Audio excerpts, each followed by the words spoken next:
This is what I'd like to know. Thank you. The answer to this question is very complex. There has been an effort prior to the formation of this, forming of this council, the Interreligious Council for Non-Islamic Religions. There was a council in which Islam was represented. But over the years, unfortunately, it died a natural death. It became moribund first before it sort of finally was in its death throes. The reason apparently was that the chairman was invariably elected from one community. I don't want to say which community because it doesn't serve any purpose now. And although efforts were made, there was a conflict between the chairman and the religion he represented. So unofficially, he told us, not me, I was not there, but people who are still in our council were there. So it just could not function at a level at which you could sit on the table and say, okay, we will sit down and discuss these things. Will you now take it back and go to the other authorities concerned, namely the government? So there's no running away from this fact. Again, we decided that since there was this lack of dialogue and at the moment, as everybody is aware, the government has a whole department and a ministry of Islamic affairs that are at state levels and so on. We, although would like them to come and talk to us, but every time they come, they only want to talk of what the government policy is. They don't want to sort of discuss openly because of the fear of compromising what the policy is. This is very unfortunate, but it was inevitable because of this duality in the attitude that we at least form a council of our own because of many pressing problems that were being faced by these non-Islamic religions. It was not out of choice. You can rest assured, it was not out of choice that the Islamic representation was omitted. No, that is not so. And we have invariably tried again and again to have dialogue. We held a seminar. Those of you who attended, I'm sure there were a lot of Buddhists who were very active, which was held in the Tunku Abdul Rahman Hall in Jalan Ampang, at which they came. And for the first time, we had a meaningful dialogue. But even then, you see, they came only for that particular seminar. Again now, I can inform you of the latest situation. We are being called for a dialogue by the Prime Minister's Department, by Dr. Yusuf, I believe, this month. And we are very happy and gratified that this effort is being made. We welcome any effort on the part of our Muslim brothers to talk informally. And one of the things that I forgot to tell you, if I may, with the permission of the chairman, say so now, is that we want to have more people from our Muslim brothers to come and at least come and listen to what is being talked about. There's nothing secret at our sessions, and we would like to talk to them, not to get into an argument, but, sit down over a cup of coffee and tell them our problems and perhaps make them understand, see which way that we can come to some sort of compromise whereby a reasonable solution is found to the unhappy state of affairs that exists just below the good and comfortable way of thinking we Malaysians are accustomed to. You see, we must not forget that because there is no rioting, there is no murdering, that everything is A-OK. That is a false sense of security. I think what we need to do is we need to be frank. And this will only come, as I said earlier, if we have more people of the caliber of Tuan Haji here coming to us and attending, whenever we invite all. By the way, we send invitations to everybody, including representatives of Islam. Thank you. I am not well versed in Islamic law and philosophy, but I do understand that there is a difference between Islam and the other religions when it comes to representation. Who represents Islam, who is the head of the Islamic religion. Now here in Malaysia, when we talk about Buddhists, we know who the heads are. If we talk about Christians, we know who the heads are, and so on. But when it comes to Islam, I myself am not clear whether the Sultan is the head of the Islamic religion or who is the head. Perhaps Haji Ali could shed some light on this subject and give us a better understanding. I am here as a citizen of Malaysia who profess Islam as my religion. I'm not going to answer on behalf of the government, nor will I answer on behalf of the religious department. I would certainly like to give you some statements which pertains to our seminar this morning.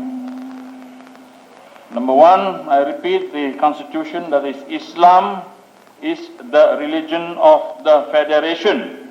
I'll take that part only, the rest you read. Islam is the religion of the Federation. I don't want to mention official. And that there's no such word, official word, in that Constitution. Remember that. Now, the matters of religion of Islam is being handled by the sultans of each state. Where there are no sultans, it goes back to the Agong, for instance, like the state of Sabah, Sarawak, Melaka, and Penang. Now, where do you adjust this to represent Islam with your organization, like a non-Muslim organization? I pose this question to you, I cannot give you the answer. Now, has Islam been tolerant to other religions? Now, there is the Quranic passage, which I think still holds truth today. The proof of Muslim sincerity is that he pays no heed to that which is not his business. This is Quranic verse. The proof of Muslim sincerity is that he pays no heed to that which is not his business. The Muslim feels in the other religions their affairs and all is not their business. Therefore, forget it. Now, talking about those people who have tried to come to Malaysia, have problems at the immigration department, I can cite you a very classic example of Muslims are not allowed to come to this country. There are Muslim leaders from neighboring countries who are not allowed to come to Malaysia. One of them is given persona non grata. Now, if you have got Sikh, Hindus or Christians who are not allowed, I think you can look and refer this case to the immigration department. Why? Even the Muslims cannot come in. Now, I think it's only fair. It's only fair to ask this question, as a member of the panel just now mentioned. What would be, Is it like what should be, or what would be. So therefore, leave it alone. Don't touch it. And I wouldn't dare to do it, simply because I think I'm no better than you are. Ladies and gentlemen, this is a very crucial time. Very crucial time. Human beings behave the same everywhere. The stone that was written by the great Buddhist leader have been sunk in the sea, deep in the sea, and it has been covered by sand. I don't know whether we can pick it up again today. And where it is, it does not mention to me. I wish I could go back and dig the stone and present it to our people here. Now, it is only fair. We should be fair to ourselves. Now, I am feeling, as a Muslim, why the Muslims don't come here? Probably because they have got language problem. This is language problem. I sympathize with them.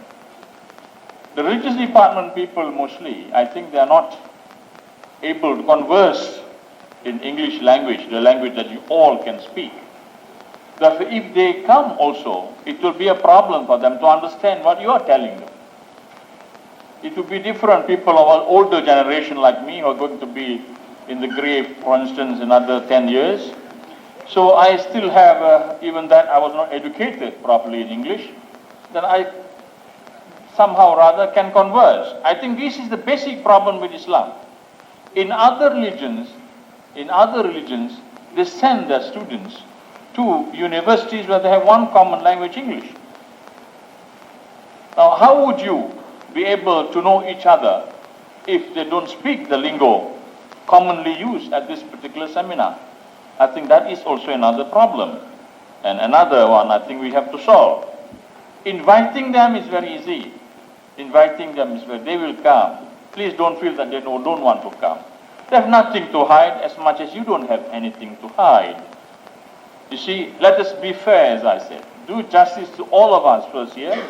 And I think the reason why I come here, I want to feel that to me I have gone beyond that barrier. I try to feel that Dr. Go is like myself, is like Dr. Dharmananda, is like Brother Singh, is like all of you. You see, we have been working with Mr. Tay for many, many years. He came to me again, he says, you got these problems, how do you solve, Haji? I said, simply because if the Muslim wants to become Buddhist, I would also like to know why she feels like to become Buddhist, as much as the Buddhist wants to become Muslim. There were cases where we even stopped Buddhists becoming Muslims and Christians becoming Muslim. We are not interested in number, but we are interested in the faith. You see, we don't want to feel that you come to our religion. Religion is your affair. Even Islam is stressed. La ikraha fi din. There is no compulsion in religion. What is yours is yours, what is mine is mine. But why? Is there anything that you feel proud of when you become a Christian, when you become Muslim? What I know, I think he is not properly educated in religion. That's why he's moving from one religion to another. Take heed of these kind of people. Sometimes, the Chinese particularly, I'm sorry to mention this name, they become Muslim because they want to get licenses and become part Bhumi Putra.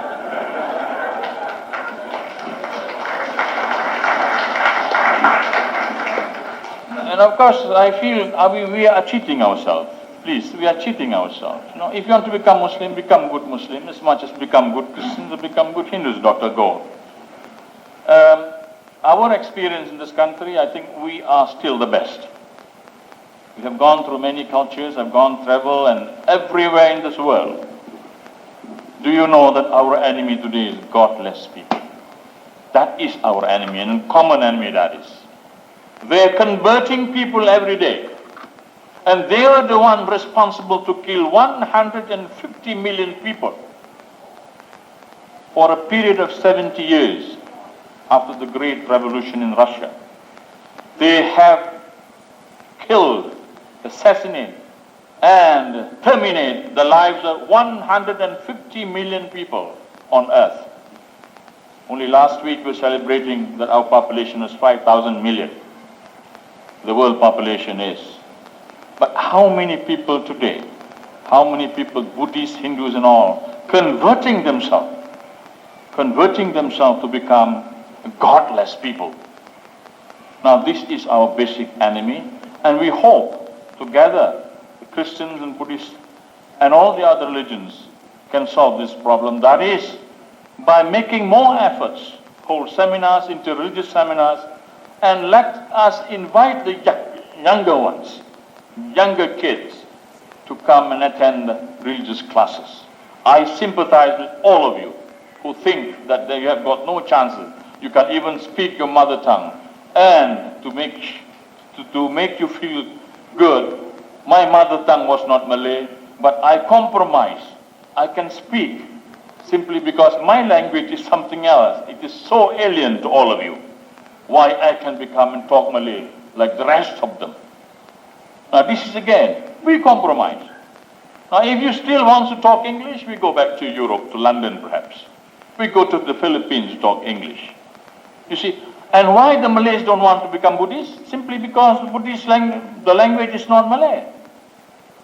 And they're worried about having the sermon in Malay language in the Christian church. You attend the Christian church in Indonesia, they speak Malay. So language is another problem. So just don't blame one and think that you are pleased with the other. Yeah? So what will be, will be. Terima kasih Tuan Haji. Next question, please. Mr. Chairman, on this topic, out of all the four speakers, from what I heard, although two of them was a bit, I have a feeling that there will be less, there won't be much of a religious harmony. Our Mr. Vijay was singing away whatever will be. There was a very good perception from what we must do if we want religious harmony. Our Reverend Julius have mentioned one very valid point, that is, if they lessen their missionary zeal, it could contribute to harmony. The question posed is, can your church, can the Christians lessen the missionary zeal of the Christians? Now, in the case of Harbhajan Singh, he mentioned, based on his talk, my impression was that the chances are we are heading downhill. Because he has mentioned his various problems, but he couldn't sort it out even with the government authorities. But what more can we do at our level? Now, in the case of Tuan Haji Ali Munawar, he mentioned, all is one, one is all. But is it so as far as this country is concerned? Now, then we come back to how, as far as I am concerned, religious harmony in this country will be not achievable, because we must now know the difference between religions and politics. If we look around at us now, why am I so worried? And why do we organize this religious harmony in Malaysia? The main reason is because there is a big group of ordinary laymen who are not very well versed in religions, are getting very, very worried. I am also very worried. I come over here and I ask, what will happen to my children and my beliefs?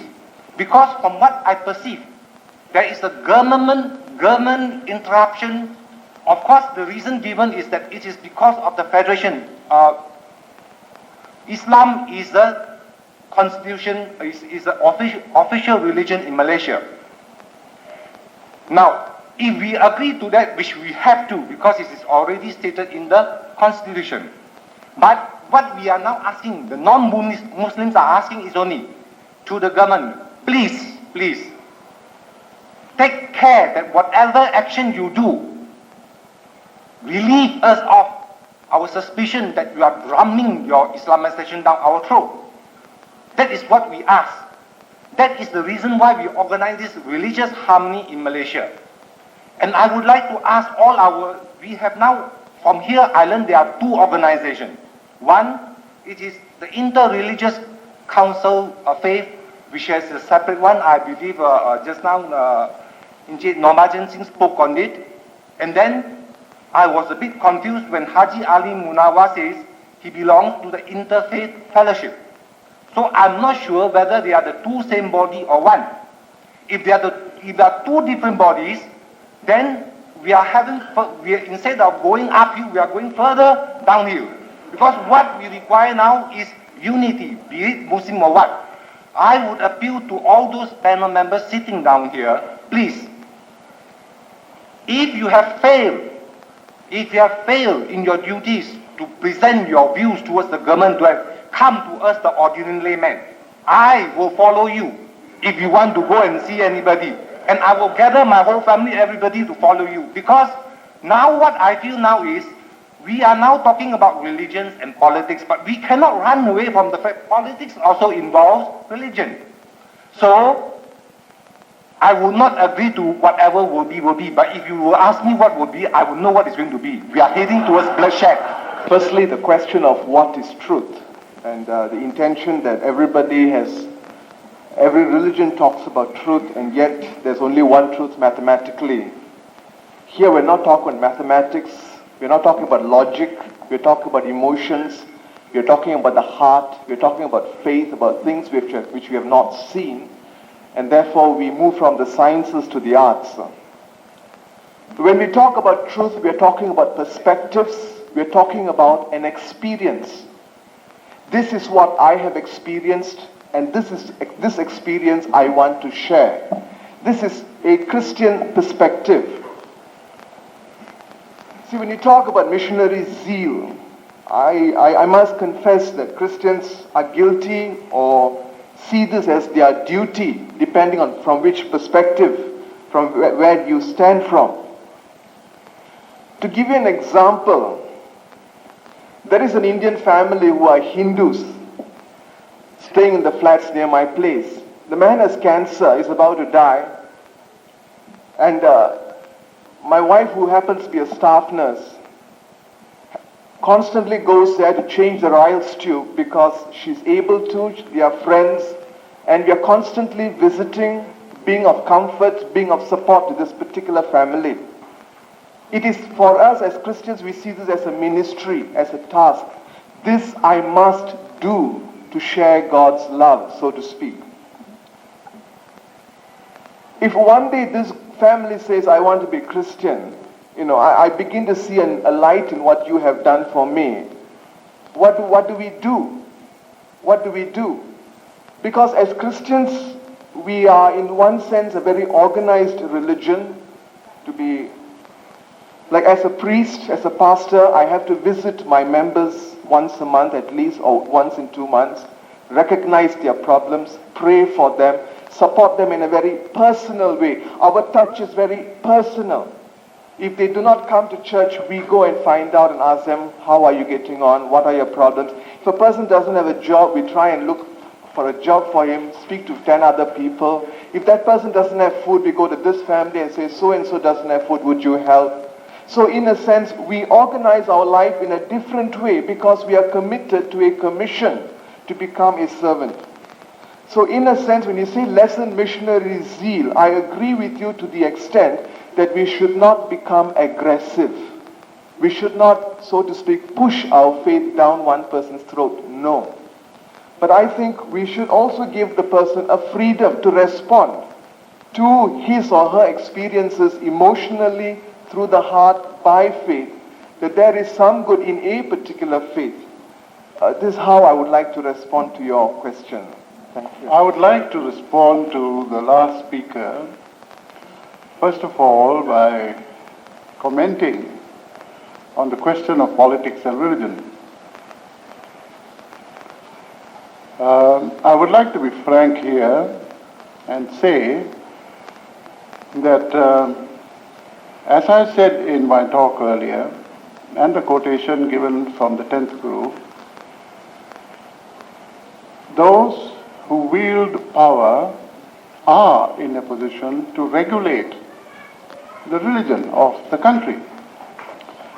Now, let us apply this generalization and look at it in Malaysia. Although the Constitution does provide for the supremacy of Islam, there are other safeguards.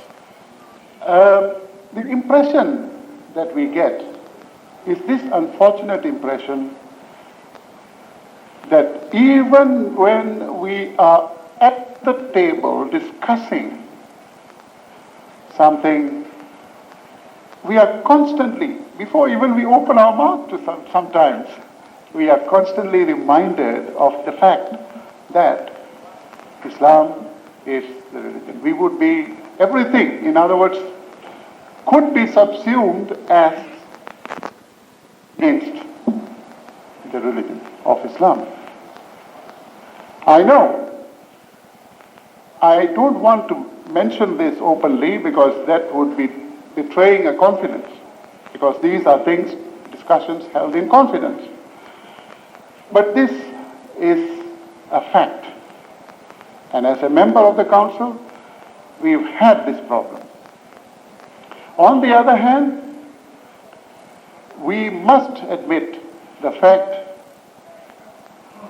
that there are also politicians who have come out with broad statements of policy within our own government, including the Prime Minister, the Deputy Prime Minister, who do make policy statements which give comfort to the people who have these fears, as the previous speaker, which are natural. These fears are natural because the papers, as I mentioned in my talk, are full, daily full of this question of Islamization in all walks of life, because this apparently is a policy of the government. How far this policy is going to be implemented, whether it is going to be implemented fairly, without eroding the rights and responsibilities of the non-Muslims, is the question that was necessary to answer. And it was because this question had to be answered that a body, a separate body, had to be created. It is a body which is registered by the Register of Societies. It's not a secret society. So it is absolutely above board, and we try our best to attain the objective of trying to meet and have dialogues with the representatives of the government, including ministers. Now, while on this question of politics and Islam, the impression created is, as I said in my talk earlier, fundamentalism is not only in any particular religion. The world has seen the trends which materialism has produced, the results which materialism has produced. So whichever country you look at, and Islam is a perfect example of this, going back to the original teachings, going back to the purity of Islam, and that is where the zeal comes in. This is not so. This is nothing peculiar to Islam. You look at Christianity, it's the same. You look at any other religion, it is the same. The question that arises in this country is this. And this is something which we have to be careful about. The question is, there is this phobia, on the one hand, of a political party in the country which is a fundamentalist party, which is intent to set up an Islamic state, on the one hand. You know which party that is. And on the other hand, we have the alliance, with whom we have the component parties who also comprise members of the non-Islamic religions, have thrown in their lot. But the danger is this. On the one hand, a phobia is created in the minds of the citizenry. Look, if an Islamic state is founded, where would you be? Whereas we, the Barisan National, you see, you are enjoying so much with us. I hate to simplify this because I have to simplify to make it quick and short. But this may not be the facile answer, but this is the impression we get at our discussions. So constantly we are being reminded, you don't have to worry, but at the same time a little bit is being done to erode something, to push their point of view. Why? Because we are told that we have to safeguard you from the fundamentalists. Who are the fundamentalists in this case? The other party, the Islamic party, which wants to have an Islamic state in this country. So this is something which is observed, which is noted. How far this is a threat, we do not know. Because it is apparent, though, that it is sufficiently considered by the government as a threat. It is viewed at least as a threat. And then this brings in the question of power. Those, coming back to it again, those who are in power will surely want to stay in power. And therefore, they have to do things to compromise, to push, and so on. Thank you. So next speaker, please. Next question. You see, I have a friend of mine. He was married to a Muslim girl. So he had to convert to the Muslim religion, you see. So one day we were going for dinner, and I remember asking him, what shall we eat? And he says, bakute. You know? So which means in this particular case, he is changing religion for convenience, you see. I just married a girl because I love her, not because I want to change my religion. So now this question arises, which I would like to direct to Tuan Haji Ali Munawir, and hope you can enlighten us, you see. And that is the question of the practice on this aspect. Why is there a difference between the Indonesian practice of Islam on that aspect and the Malaysian one? Mr. Chairman, this question is directed to Tuan Haji.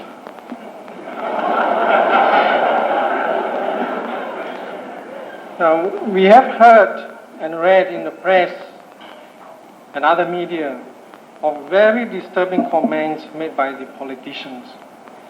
Now, it is very difficult for non-Muslims to refute these official comments.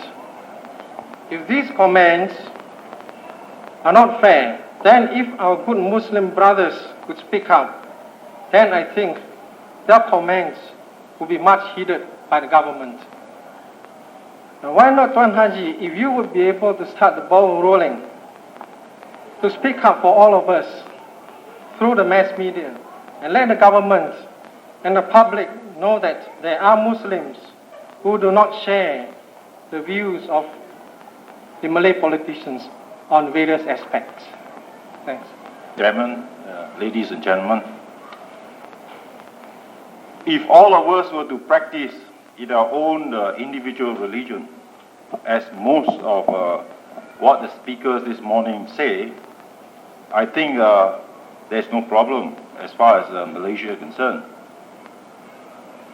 But the moment we mix politics with religion, we are in trouble. History shows us that when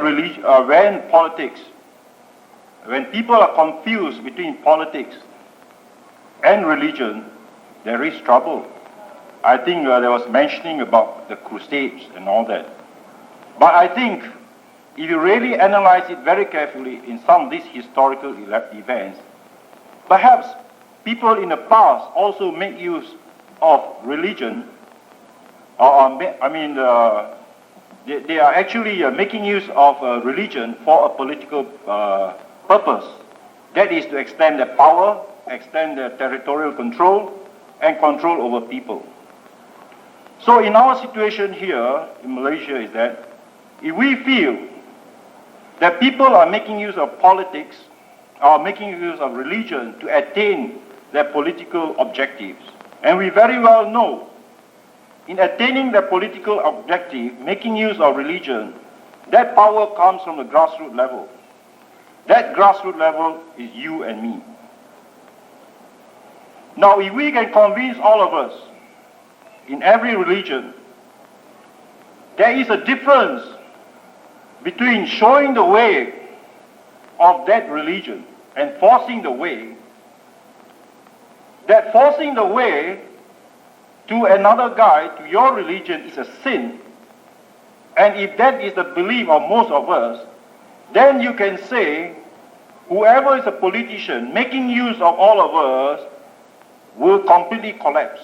When that foundation collapses, then we can have religious harmony. We must show, for example, many of you have experienced salesmen coming to see you with a product. A good salesman will show you the way of how good his product is. He is not insistent. If you have a requirement, you can afford it, you buy it. Another salesman is very insistent. Even if you can't afford it, even if his product is no good, you will find that he is very irritating. He has gone beyond that interpersonal respect. That means he's forcing his way. And I'm sure a lot of you have experienced sometimes the moment that we make friends with another guy of a different religion, and if he's very enthusiastic about it, the next crude question he'll ask is, when are you going to convert? That completely, will disrupt any friendly relations that we have got. The question I'd like to pose to the panel is, how can we make sure to get the cooperation of all religious teachers of whatever faith there is? I don't think that we can convince each one of us what is the best religion. But if we can convince every religious teacher that before you preach any religious principle, the basic thing we're going to start with is, what is the difference between showing the way and forcing the way of your belief to your friend? If we can achieve that, I can say one thing: whoever is a politician who wants to make use of all of us, that thing will completely collapse. And that is the beginning of a light in a tunnel. I hope that can be achieved. Thank you. Quick, next question or statement from the floor. Yes, anybody? Or we have fired enough cannons at the panel. All right, so I'll get start with Vijaya. Yes, I'll keep it very brief. I think you can hear me later. Others, just one thing. I'll start from the back. How can we get more cooperation? And a gentleman earlier on also said, my argument still stands.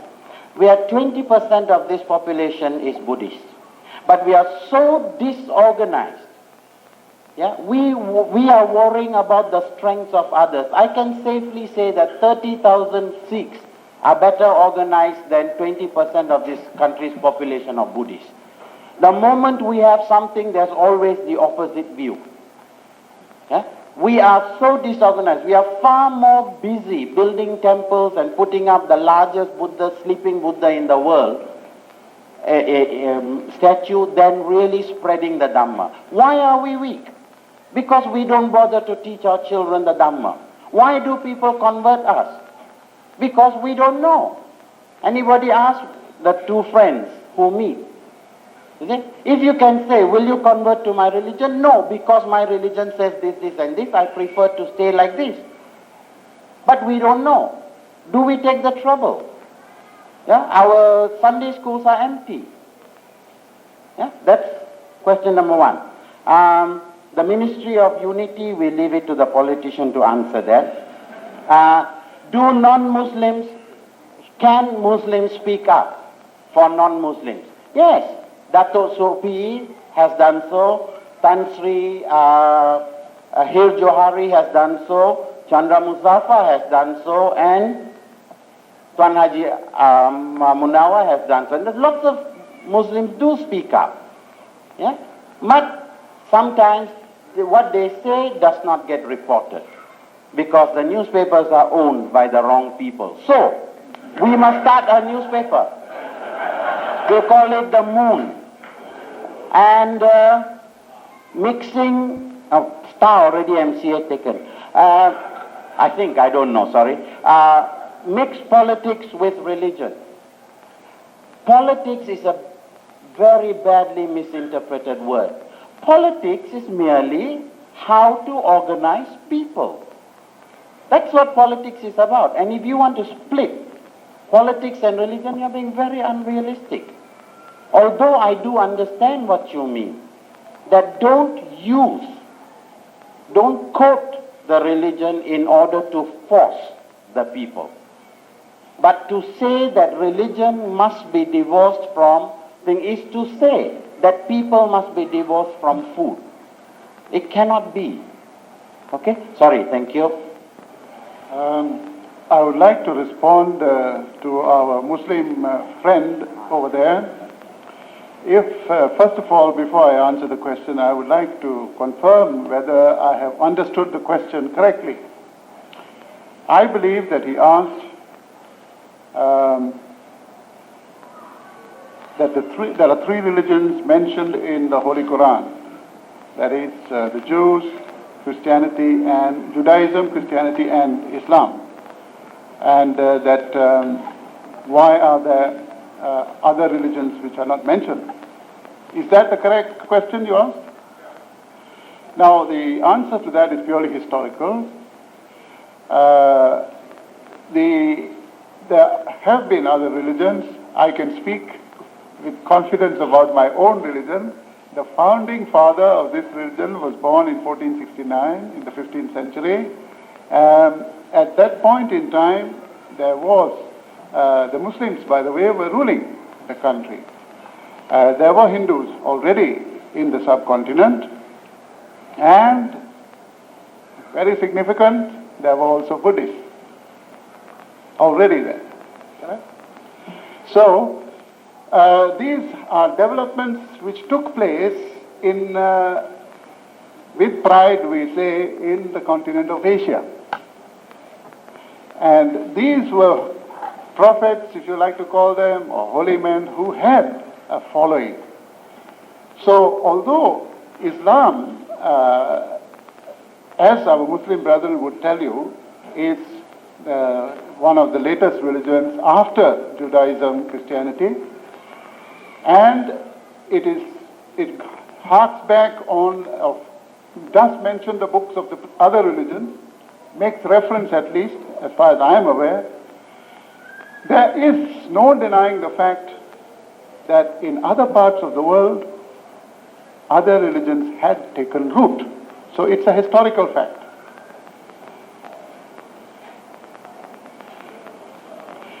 I now come to the question of the grassroots power. One of the speakers from the floor mentioned this concept of grassroots power and whether, since we, as the counselors or the leaders of the various religions, are unable to do what needs to be done, whether the next step would be grassroots power. I entirely agree with him. I entirely agree with him because if you look at, and you cannot run away from politics, if you look at the political situation in this country of the front, the national front, you have to lay the blame where it falls, fairly and squarely on the so-called agreement. You will recollect that when UMNO politician made a speech about the tacit agreement, and this speech, by the way, was made in Singapore and subsequently quoted in this country, there was a big furore. But I think you have to admit that although there was no written agreement, our representatives in the front over the years have allowed themselves to sell away, perhaps to sell away or erode the voice of the man in the street. That is why, partly it is because of the Constitutional Convention that a cabinet decision made is, which has to be accepted unanimously and so on. But what do these cabinet decisions represent? When have we had in the history of this country a minister resigning? We have had threats, yes, in the press. Lately, ministers have been saying they'll resign on a certain issue, but they haven't had the guts to do so. So coming back to this question of grassroots power, I disagree with my friend Vijay here that the Buddhists are disunited. No, I feel that the Buddhists are over 1 million strong, and with Reverend Dhammananda and Reverend Sit Kimbeng, Dr. Sit Kimbeng at the head, I think they are very well organized. And I was very much taken up by the fact that at the last Vesak day in the stadium, Megara, I witnessed the celebrations, the opening of the celebrations at the national level, and I think that is not so. So what you need, and what everybody, all of us now need, is to be aware and to be vocal in our views and presenting these views. How we present them is the question. And if we can unite, and when I say we, I do not mean only the Buddhists, wherever there is inequity, injustice that is being done, then I think we should at least address the government. Address the government with a voice which is united and which will eventually, if necessary, lead to our political representatives, who after all are representing us in Parliament, to change and do other exercises other than nodding their heads all the time. Thank you. Mr. Chairman, at the outset, let me make some corrections. I have not mentioned the fact that the Muslim people don't speak English. They do speak English, but I would certainly like to go ahead, one step ahead, to invite you, when you hold conferences or seminars like this, at least have a session in Malay language, for instance, so that religious people who are well versed in the language can come and listen. That's what I said. I did not say that they don't speak. There are many experts there. In fact, our marriage khutbah or sermon is also written in English. And if you are planning to get married, I will read the sermon in English to you, not in Malay. Now, to enlighten you all, we have an organization known as the World Council on Religious Liberty, of which I am an associate member. Now, problems like this, if a state cannot handle, you pass it on to me. And I will handle that, because Malaysia is member of the United Nations. I want to stress this fact, is that I have seen this. Your problems here today are my problems. We have 49 violations by a country like Israel. Every year we have. We have religious violations somewhere in India. Every time we have. So those problems, if they cannot settle locally, the World Council on Religious Liberty can take up the case, and being member of the United Nations, we shall write back to your government, Malaysian government that is. Now we will discuss, because our organization is a voluntary organization, and we are always associating with the Secretary General of the United Nations. We are not paid to do this job in the first place. We don't get funds from the United Nations, but we get funds from other people, volunteers. Now, what Mr. Singh has said about, that they don't have this or don't have that, I think if you can put it on paper and submit to the World Council of Religious, I would be able to take up the matter when we meet next. The next meeting would be in Geneva during the end of December. So I would certainly like not only invite Mr. Singh, but any one of you who feels that you cannot get married because you have to convert into another faith, write to me. I think they're infringing your human rights. So I will talk on your behalf. Now, countries who are subscribing to WCLA are all United Nations members. The last meeting we had in Manila was attended by Pakistan, represented by a Christian, Bishop of Lahore. Singapore, by the President or Deputy President of the Council of Churches in Singapore. The Philippines, Malaysia, Indonesia, Thailand, United Kingdom, United States, and all the rest of them. Therefore, I think we have better chances now. If you think your voice is not heard in Malaysia, now let me hear them. I don't get paid to do this job, but let us see how far we can go. Now, you're talking about Muslim marriages. Now, if you want to marry a Muslim man or woman, you have to convert into Islam. If the rules here prevail that way, and I have nothing to say. But now, if basically your marriage is because you are in love, you think you can build a home together with this individual, now you have every right to continue your marriage. Don't divorce because you cannot convert, or don't create problems after marriage. You see, because marriage is something sacred. If you are happy with someone, you just go ahead getting married. If you can't get married in Malaysia, go somewhere else and get married. This is your personal matter. Please don't bring religion. You see, and there are many people who have got married like that. But don't try to create an issue out of this anyway. Now, talking about, I think I would also indulge in politics and religions. As has been stated many times, I think we confuse the issues. Religion and politics. I think, to me, I have been politician, religious man, businessman, what else, Dr. Do? But I think I always trying to dissociate myself from talking unnecessary things about problems of this nature. If I feel that I'm hurting my friend because I think I'm talking off my religion always, I shun talking like that.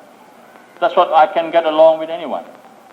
Today I put on a cap simply because my next member of the panel is putting on a turban. Now, take away this hat, you take me perhaps another Hindu or Buddhist. So I have to identify myself simply because Dr.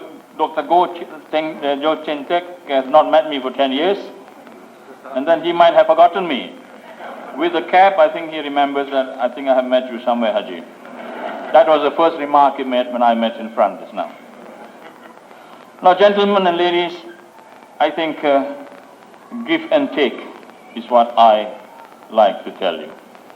Now, there are a lot of problems. Someone says that they were disorganized, and someone says this is most organized. To me, this is not the question of organized or disorganized. We think, all of us, have our own shortcomings. The more shortcomings you have, the better you shall organize in future. We admit this fact better at this time than later. We are always disorganized. We are always. Particularly in our churches, our mosques. Politics has seeped into the mosque and the churches and the temples everywhere. Now, I have known this because I'm looking more or less, not from the viewpoint of a Muslim alone. I'm interested because I have long enough to see what the world can be. The world can be. I have lived in the United States for many years to see racial rioting in America. I have gone to see the periphery of Russia, how they kill people. I lived during Japanese time. I saw how Japanese kill people. All these memories are still very fresh in my mind. So I have lived at this stage. I have a dream also, Doctor. And my dream is that I love this country. Although I came from somewhere else outside your shores, I have made this my home. When I ask my children, what is your nationality? He says, I'm a Malaysian. I'm proud of being a Malaysian. And I want all of you to be proud to become Malaysians. As I said, we have no other place to turn to.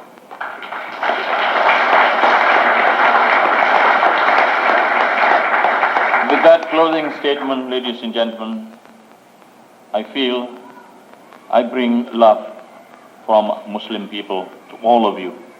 And please, each time you have this kind of seminar, invite us.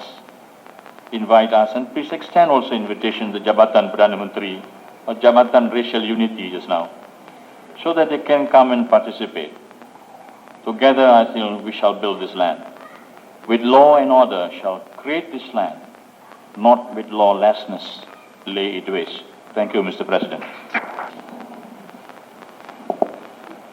If we think that the Jews are a very strong, cohesive race, it is simply because they know their faith, right from childhood. If you think that the Sikhs are a very strong, cohesive race, even though there are only 30,000, yet they are a quality to contend with, it is because of the teaching that has been going on in their homes. And therefore, I share the concern of Mr. Vijaya here, that I think it's our responsibility to bring up our children not only to do very, very well in mathematics and science and to go for tuition classes in piano and ballet, but to also inculcate in them moral values, which the greatest teacher is the parent. If the parents spend their time doing other things and giving a different kind of an emphasis, please do not blame your child if he or she finds meaning in a different religion. If there's anyone who is guilty, it is the parent. And we are talking, and I'm saying this to my own Christian parents also. Our Sunday schools are empty, not only yours. And therefore, this question of bringing up a strong moral group of young people today rests not only on the shoulders of the government, but on our shoulders as parents. And once we're able to have that kind of a mettle in our children, they will be able to make a difference between forcing and showing the way. I'm sure that the questions which you have raised or the concern which you are having against Christians is our aggressive evangelistic policy. I, for one, do not stand for aggression. If a young man of 18 years comes to me and says, I want to become a Christian, I shudder. I'm concerned. What will his father say? What will his uncle say? What will his auntie say? Simply because we believe in the extended family, will his social fabric break down? And many a time, some concerned pastors delay baptism. We delay hoping that this child or this person will come to his senses, so to speak, and be more than convinced that this is what he really wants to do.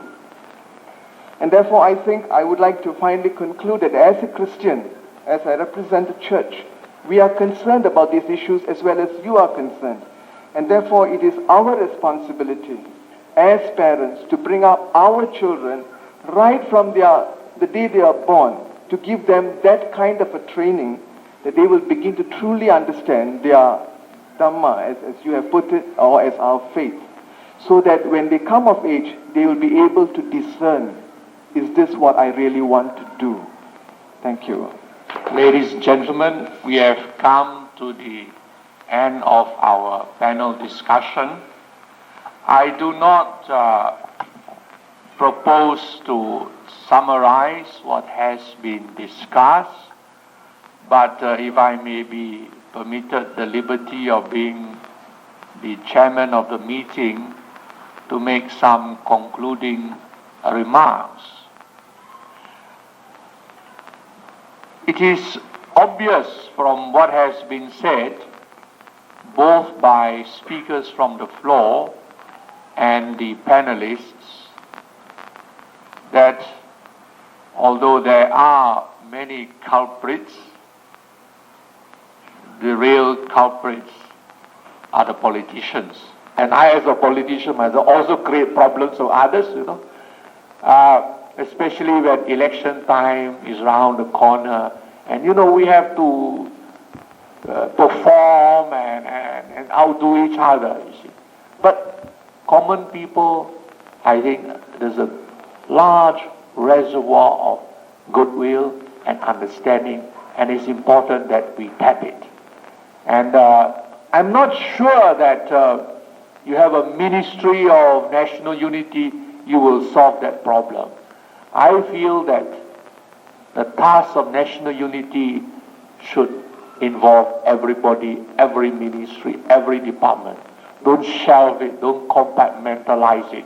But if you do, then what happens is, because I used to look after the National Unity Department when I was in the Prime Minister's Department, you end up with a group of people who pay lip service to national unity, full stop.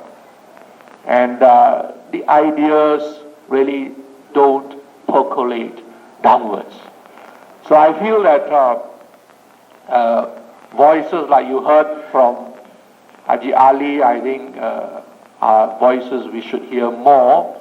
And it's a pity that a man of the caliber of Haji Ali Munawa is not in Parliament, because it'd be quite interesting to hear this kind of voice in Parliament, be really something very new and very good for our country. Now, I have wasted enough of your time, and let me thank on behalf of all of you, thank the panelists, and also thank you for your question. Thank you.